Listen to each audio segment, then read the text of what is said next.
Hello, I'm Whalley, welcome to Lenscraft. The first thing I must do is apologise for my voice. I lost my voice about 3 weeks ago and it's not returning, and I've really been wanting to record this video to show you. So hopefully it's back enough so that you can understand what I'm saying and it won't ruin your enjoyment of the editing. So this image is one that I shot on my recent trip to Higger Tor in the Peak District, and I'm going to adjust it, and it's one that you saw in the previous video. So the first thing I'm going to do is come down to the bottom of the Develop tab in Lightroom, and I'm going to adjust the camera calibration, and I'm going to pick the Provia standard. Now I'm using a Fuji camera, so your calibrations may not look like mine. Immediately you can see increased saturation, but also the image becoming much darker. So let's go now and lighten up the image very slightly.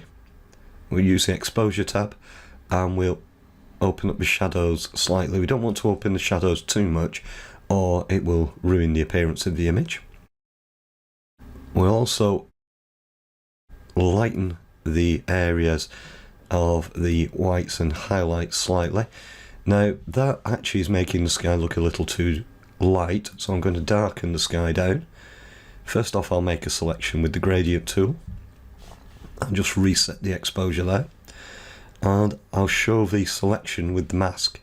Now when I darken the sky, because the mask is also covering this rock, it'll darken the rock as well, so I now need to remove that. So the way I'm going to do that is with this new brush tool that was included in the recent versions of Lightroom, and I'm going to select the erase option, make sure auto mask is on, and now I'm going to use that to remove this mask that's actually on the rocks here. So you can see that's doing quite a good job of just chipping away there at the mask, so that we end up with quite a precise adjustment. And now I can use the exposure slider here just to darken down the sky. I also quite like using this dehaze filter if you've got it available, because it adds a bit of structure back into the sky. It does tend to saturate things a little bit too much, simply because there is a contrast adjustment in there, so I just draw that back a bit. Also try to keep the colour balance the same, and there we are, we've done that. If I go back in and now I check my lens corrections, I've got the remove chromatic aberration on. That's good. I would expect to see a bit of chromatic aberration around this contrast edge here. And the other thing I want to do is add in a vignette to darken the image. We'll go for quite a round vignette, and we'll feather that a bit. Now that's left this area still quite dark, but we'll open that up later in Viveza. I also want to zoom in, so let's just take this panel. We'll go to a 2:1. And then we'll go to the detail panel here. I'm going to cut the colour noise reduction there because I don't need it, and I'm just going to add a little bit more sharpening in.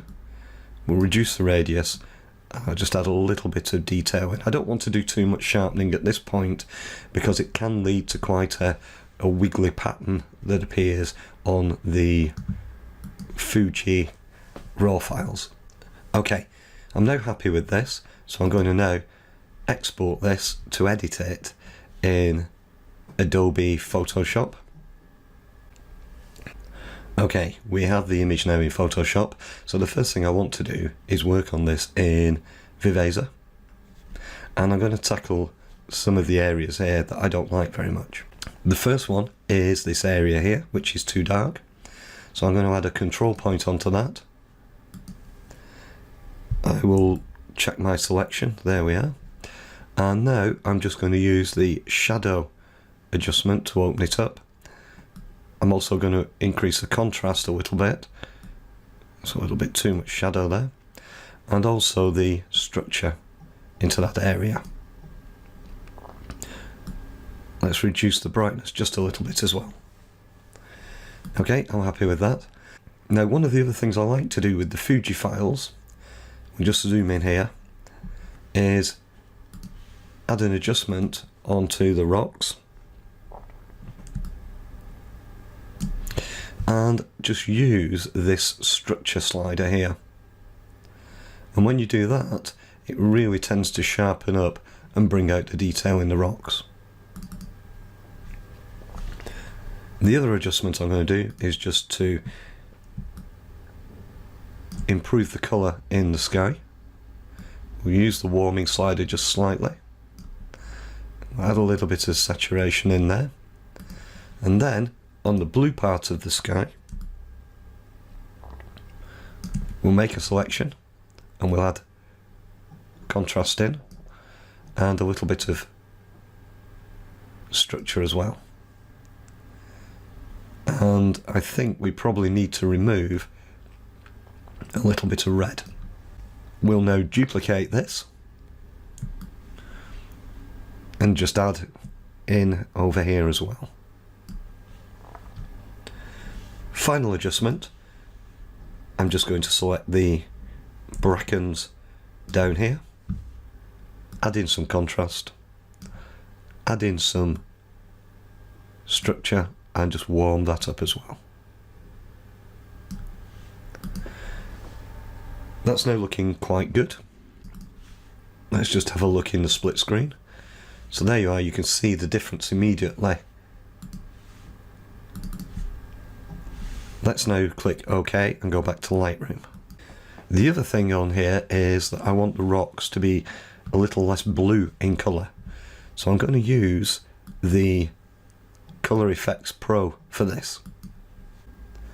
And the filter I want to use here is this Pro Contrast filter. So I'm just going to reset everything there. And I'm now going to use this correct color cast.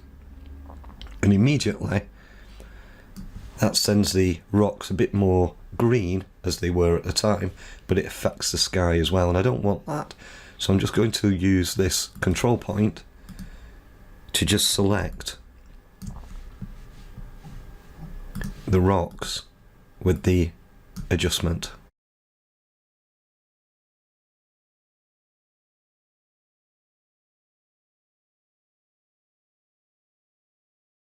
Let's just check the selection there. Okay, that's quite good. But what I don't want is all this area over here to be selected as well.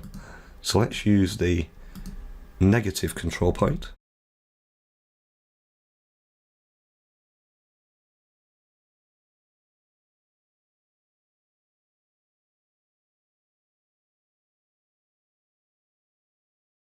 And that's looking much better. Okay, you don't have to make it exact, that's sufficient. And that's quite good. Now, the other thing we will do is use this dynamic contrast to open up the rocks and add in a bit more contrast detail to them as well. We'll add another filter now, and we'll also pick, again, the Pro Contrast. And this time, we'll add in a little bit more dynamic contrast to the entire scene. Let's try another filter and let's have a look at this skylight filter. That's usually good for adding in selective colour.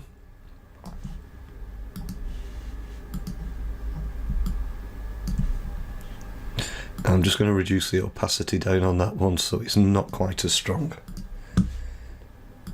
There we go, so that's the original and that's the amended image.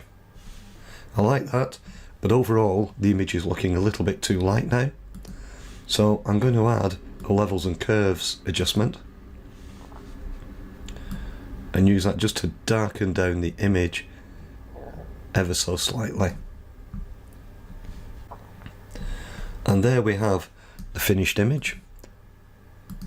That was the Lightroom version, and that's the version following the Nik adjustments. sure you'll agree, substantial improvement.